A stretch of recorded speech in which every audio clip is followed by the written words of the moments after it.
नमस्ते। कैसे हैं आप सब? मैं बहुत ज़्यादा अच्छी हूँ और आप भी अच्छे होंगे। अब क्या करना है, अब हमें आज पढ़ना है एनाटॉमी एंड फिजियोलॉजी के लेक्चर। अब ये छठा लेक्चर है। कौन सा लेक्चर है? ये जो आपका लेक्चर है वो छठा है। अब लेक्चर 6 में हम क्या पढ़ रहे हैं? लेक्चर 6 में हम पढ़ेंगे आज यूरिन फॉर्मेशन। मतलब अब तक जो हमने एनाटॉमी एंड फिजियोलॉजी के लेक्चर में डिस्कस किया है वो डिस्कस किया है आपके किडनी के स्ट्रक्चर्स, नेफ्रॉन के स्ट्रक्चर्स, साथ में वहाँ पे कौन कौन से सेल्स होते हैं, कौन कौन से वहाँ पे चीज़ें होती हैं जो कि आपके नेफ्रॉन को मदद करती है। काम होता है तो काम कैसे होता है। अब हम क्या जानते हैं कि जो किडनी है हमारी वो क्या करती है। हमारी किडनी वेस्ट को बॉडी से छानती है और अंदर में एक किडनी के अंदर में लगभग 1 से 1.5 मिलियन नेफ्रॉन होता है। फिर दूसरे में भी वैसा ही होता है। मतलब आप बहुत ज़्यादा रिच हो, आपके पास 1 से 1.5 मिलियन क्या है, नेफ्रॉन है।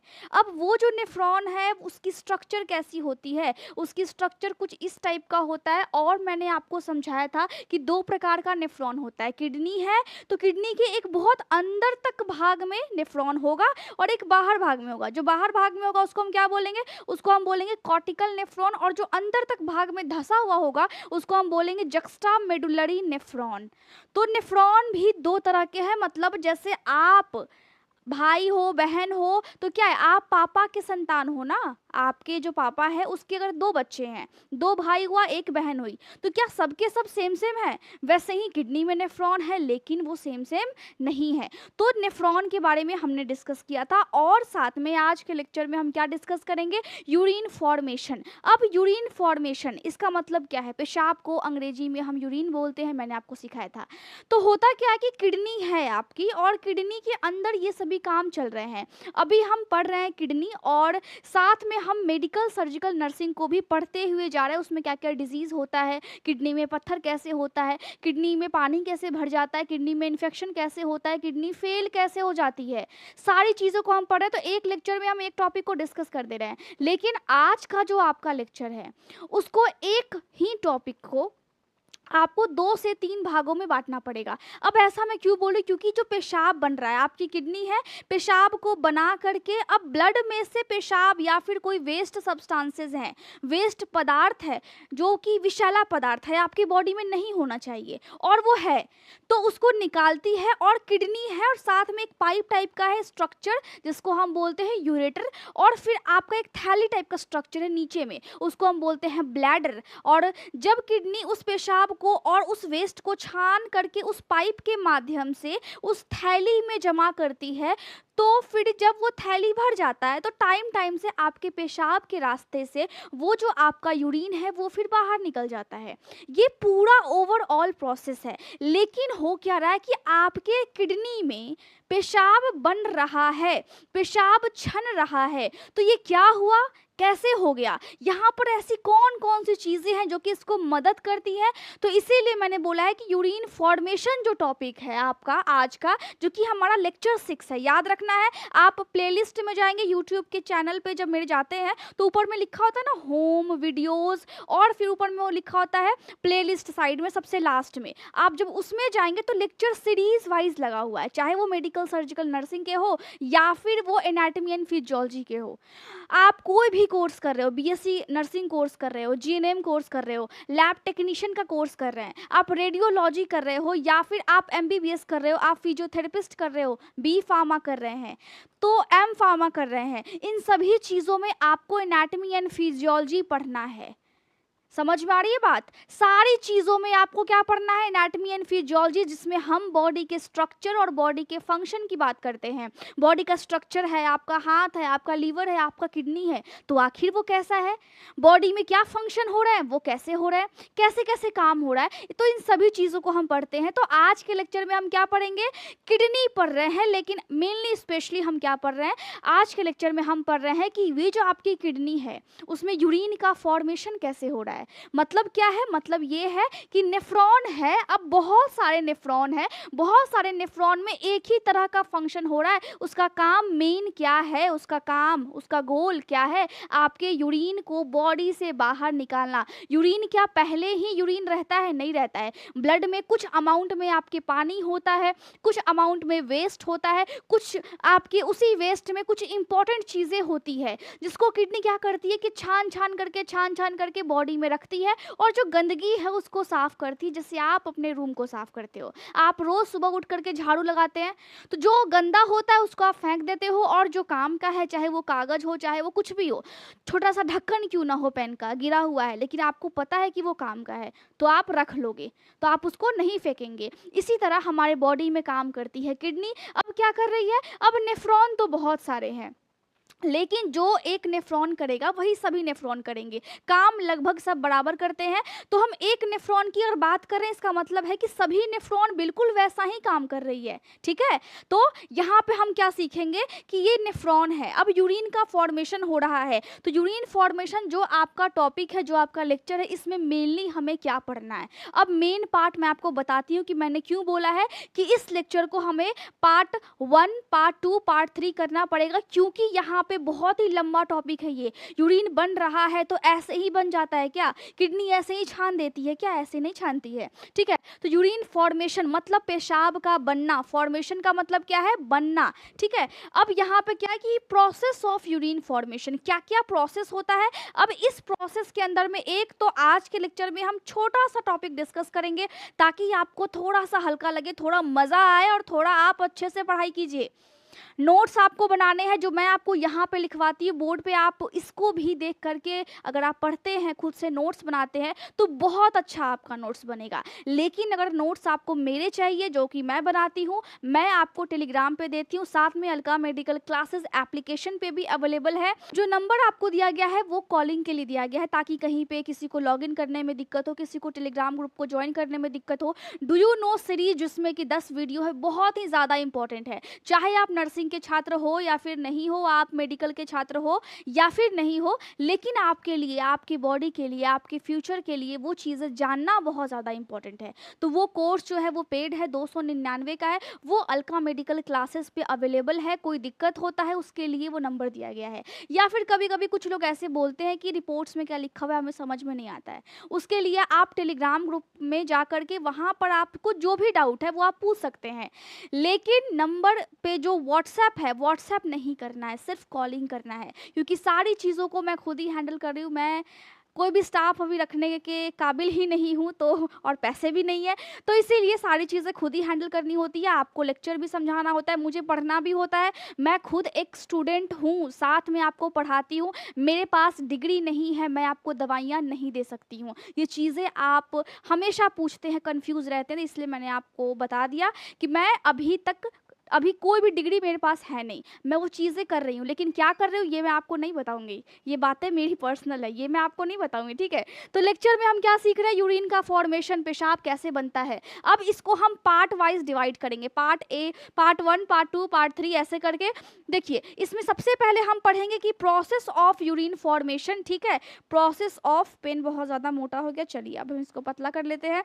Process of urine formation, process का मतलब क्या होता है? प्रक्रिया। यूरिन बनता है, पेशाब बनता है, उसकी प्रक्रिया ओवरऑल क्या होती है। अब इस प्रक्रिया में 3 चीजें शामिल है। पहला तो ये कि ग्लोमेरुलर फिल्ट्रेशन, ये क्या होता है? ये देखिए, ये क्या होता है? ये सबसे पहले ये जो आपको गुच्छा दिख रहा है लाल रंग का 1 2 3 4, ये क्या है? ये है आपका ग्लोमेरुलस। क्या है आपका? ग्लोमेरुलस, जहाँ पे ब्लड छनता है, मेनली यहीं पे ब्लड छनता है। इसके बाद आपका आता है, आपका क्या आता है? इसके बाद आपका आता है ट्यूबुलर रीएब्जॉर्प्शन, मतलब कि इसके बाद फिर आकर के ये आपका ट्यूब स्टार्ट हो जाता है, ठीक है। तो जब ट्यूब स्टार्ट होता है तो ट्यूब में रीएब्जॉर्प्शन होता है। जो काम की चीज़ें हैं, किडनी का जो नेफ्रॉन है, इसको हम क्या बोलते हैं? इसको हम नेफ्रॉन बोलते हैं। ब्रेन में क्या होता है? न्यूरॉन होता है। याद रखना है, कंफ्यूज बिल्कुल नहीं होना है। तो ये जो नेफ्रॉन है, इसमें रीएब्जॉर्प्शन भी होती है। रीएब्जॉर्प्शन का मतलब क्या है? अब एब्जॉर्प्शन का मतलब क्या है? सोखना, किसी चीज़ को सोखना। अब री है मतलब कि जो कुछ बच गया है, जो कुछ काम की चीज़ें ये वाला ग्लोमेरुलस छान नहीं पाया है और यहाँ पे भेज दिया है। मिस्टेक हो गया इससे? अब वो मिस्टेक में कहीं काम की चीज़ें बॉडी से बाहर ना निकल जाए, इसीलिए ये जो आपका ट्यूब है ये इसको करती है रीएब्जॉर्ब, मतलब पुनर्अवशोषण यहाँ पर होता है। ठीक है, इतना समझ में आ गया। और यहीं पे एक होता है, देखिए ये वेन्स स्टार्ट है ना, मैंने आपको बताया था कि किडनी के पास कैपिलरीज होते हैं, आर्टरीज होती है और वेन्स होते हैं।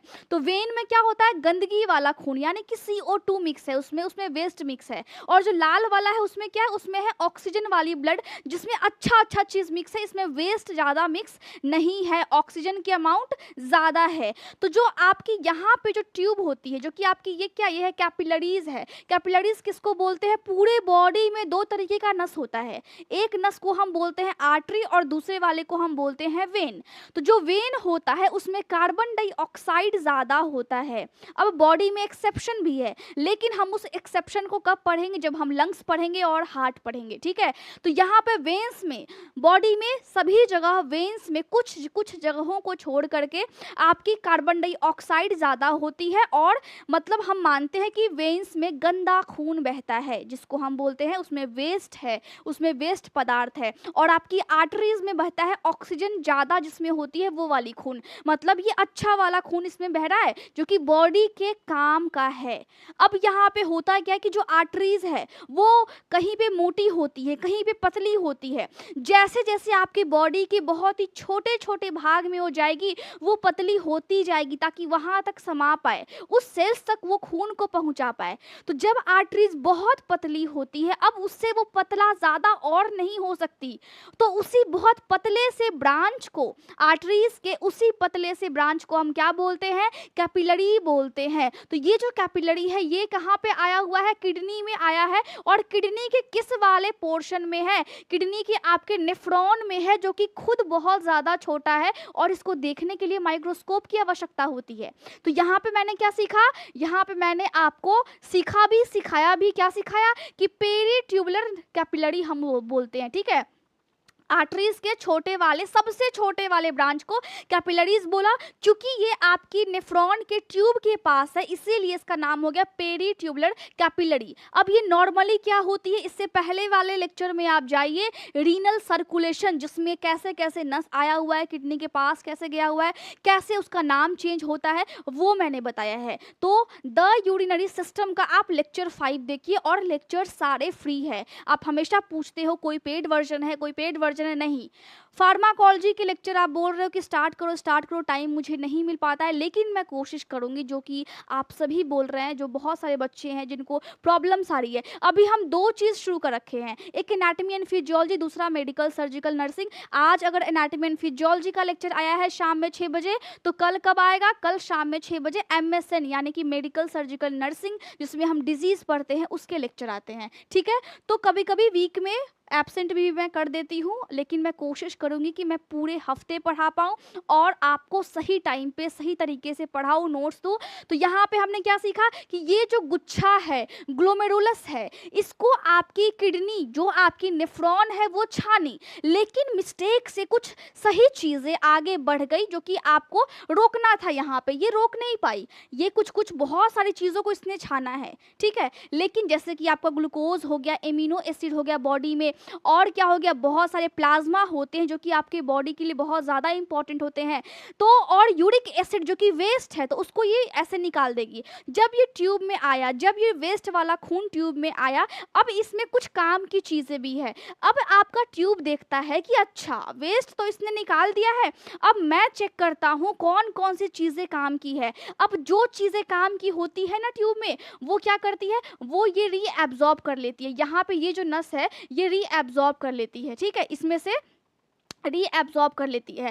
अब फिर क्या होता है, अब इस वाले कैपिलरी के पास कुछ गंदगी भी है, अब वापस से इसको ये गंदगी दे देगी। मतलब क्या कि इसमें काम की चीज़ें हैं, तो ये एब्जॉर्ब कर ली और गंदगी को ये वापस से देगी। उसी को हम बोलते हैं ट्यूबुलर सिक्रीशन। क्या बोलते हैं, ट्यूब्यूलर, मतलब ट्यूब में हो रहा है काम, दोनों ट्यूब आपस में बात कर रहे हैं, तो इसीलिए हमने एक को क्या बोला है, ग्लोमेरुलर फिल्ट्रेशन, जहाँ पे फिल्टर होता है, और दूसरे को बोला ट्यूबुलर रीएब्जॉर्प्शन। और हमने और क्या बोला, ट्यूबुलर सिक्रीशन, जिसमें आपका वेस्ट वो क्या करती है, ट्रांसफर करता है ट्यूब में। अब नॉर्मल सा प्रोसेस यही है, किडनी आपकी 1300 लीटर जो खून है वो 1 मिनट में छान देती है। मतलब आपका हार्ट का 26% खून किडनी में जाता है। सबसे पहला क्या है, सबसे पहला है लीवर में जाता है 1500 लीटर पर मिनट, लीवर में जाता है सबसे ज़्यादा खून। उसके बाद सेकंड नंबर पे है, मतलब सेकंड प्राइज हम किसको देते हैं, किडनी को देते हैं। तो वहाँ पे 1300 लीटर खून गया है। इतना समझ में आ गया। अब ये चीज़ें क्या है कि जब आपकी बॉडी ओवरऑल, मैंने आपको बताया कि यूरिन का फॉर्मेशन कैसे होता है, यूरिन कैसे बन रहा है, यूरिन आपकी बॉडी से ब्लड आता है, फिर छनता है, जो आपका ग्लोमेरुलस में छनता है उसको हम क्या बोलते हैं, ग्लोमेरुलर फिल्ट्रेशन बोलते हैं। साथ में जो रीएब्जॉर्प्शन होती है उसको हम क्या बोलते हैं, ट्यूबुलर रीएब्जॉर्प्शन बोलते हैं। और जो साथ में हम देखते हैं कि वहाँ पे कुछ चीज़ें हैं जो कि गंदगी उस ट्यूब में डालनी है, उसको हम क्या बोलते हैं, ट्यूबुलर सिक्रीशन। ठीक है, इतना समझ में आ गया। अब यहाँ पर मेन चीज़ ये है कि जब मैं आपको ग्लोमेरुलर फिल्ट्रेशन पढ़ाऊंगी तो ये खुद में एक बहुत ही बड़ा टॉपिक है, जिसको 2-3 लेक्चर लग जाएंगे। अगर आप पूरे यूट्यूब पर आप सर्च कीजिए, जहाँ भी किडनी के स्ट्रक्चर्स को पढ़ाए गए हैं, इतने डिटेल में पढ़ाए नहीं गए हैं। अगर आप फिजियोथेरेपिस्ट के कोर्स कर रहे हैं या फिर आप एमबीबीएस का भी कोर्स कर रहे हैं तो भी आप ये लेक्चर देख सकते हैं, क्योंकि ये लेक्चर में, इस लेक्चर में मैंने 2-3 किताबों से बहुत ही डिटेल में आपको समझाने की कोशिश की है। और साथ में मैं ऐसा कोशिश भी कर रही हूँ कि मैं सबसे पहले स्टार्ट बहुत ही ईजी वे में करूँ, फिर जब आपको वो चीज़ समझ में आ जाए, आपका बेस बन जाए, फिर हम डिटेल में जाएंगे ताकि आप एग्जाम में कंफ्यूज ना हो पाओ। ठीक है, तो जो नर्सिंग के छात्र हैं, चाहे वो नॉर्सेट की तैयारी कर रहे हैं या फिर कोई एम्स का तैयारी कर रहा है या फिर कोई कोर्स ही कर रहा है, बीएससी नर्सिंग फर्स्ट ईयर में, सेकेंड ईयर में, थर्ड में फिजियोथेरेपिस्ट का कोर्स कर रहा है, सब लोग एक बात आप ध्यान से कान खोल करके सुन लो, क्योंकि एनाटॉमी एंड फिजियोलॉजी का जो मैं पढ़ा रही हूँ ये आप सबके लिए इक्वल बराबर है। अब आपको ज़्यादा फायदा देगा तब जब आप चाहोगे कि आप डिटेल से पढ़ो। अगर आप नहीं चाहते हो तो आप मत देखो लेक्चर, लेकिन जिसको पढ़ना है, जिसको देखना है उसको देखने दीजिए। आप बोलते हैं कि आप अपने नाम के आगे ठाकुर लगाते हैं तो आप जातिवाद को बढ़ावा दे रहे हैं। मैं क्या करूं, मेरा नाम यही है। अब कोई यादव लगा रहा है, कोई सिंह लगा रहा है, तो इसका मतलब ये थोड़ी है। तो ये चीज़ें हैं, तो कुछ कुछ चीज़ें अच्छी नहीं लगती है और सुनने में भी अच्छा नहीं लगता है। नाम है, इसमें क्या दिक्कत है। तो आज हमने क्या पढ़ा, आज हमने पढ़ा प्रोसेस ऑफ यूरिन फॉर्मेशन, जो कि ओवरऑल मैंने आपको बस इंट्रोडक्शन दिया है कि हाँ ओवरऑल ये सीन है, देख लो आप। दूसरा, इसके अंदर 3 सीन और है, मतलब 3 चीज़ और है। प्रोसेस हो रहा है ग्लोमेरुलर फिल्ट्रेशन, कल हम पढ़ना स्टार्ट करेंगे, और ये आप कान खोल के सुन लो। इसमें मुझे टाइम लगेगा आपको बताने में, आपको टाइम लगेगा समझने में, लेकिन अच्छे से बैठ करके शांति से अटेंशन के साथ आप समझेंगे तो आपको समझ में आएगा, फिर जीवन भर आप नहीं भूलोगे। ठीक है, तो अगले लेक्चर में मिलते हैं। ये था आपका यूरिन फॉर्मेशन का पार्ट 1, मैं लिख देती हूँ ताकि आप भूलो ना। ठीक है, ये पार्ट 1 था, तो पार्ट 1, उसके बाद पार्ट 2 होगा। पार्ट 2 का जैसे जैसे ये बटेगा वैसे पार्ट 2 का ABCD हम ऐसे कर देंगे। ठीक है, बिल्कुल अच्छे से आपको सीखना है और अच्छे से समझना है। कोई भी दिक्कत होता है कॉल कीजिए या टेलीग्राम पे आप मैसेज कीजिए। मैं बोलूँगी कि आप मैसेज कर दीजिए, क्योंकि मुझे कॉल उठाने में थोड़ा सा दिक्कत होता है। मैं पढ़ाती भी हूँ और आप लोगों के लिए लेक्चर को तैयार भी करती हूँ, साथ में खुद मुझे पढ़ना भी होता है। मैं क्या क्या चीज़ करूँ, और साथ में मेरे अपने काम भी है जो कि पेंडिंग पड़े हुए होते हैं, तो कॉल उठाना मुश्किल होता है। अब मेरे ही घर में कोई इधर उधर का लोग उठा लेता है, फिर आप बोलते हो कि आप अलका जी बोल रही हैं, क्योंकि एक मेरी बहन है, एक मेरी मम्मी है, उसके अलावा कोई तो है नहीं। तो उम्मीद कर रही हूँ कि आप समझेंगे मेरी प्रॉब्लम को, और अगर मैं कॉल नहीं भी उठाती हूँ तो फिर आप सुबह में किया कीजिए, 8 बजे के बाद किया कीजिए कॉल। ठीक है, तो मैं उठा लूँगी। Thank you so much.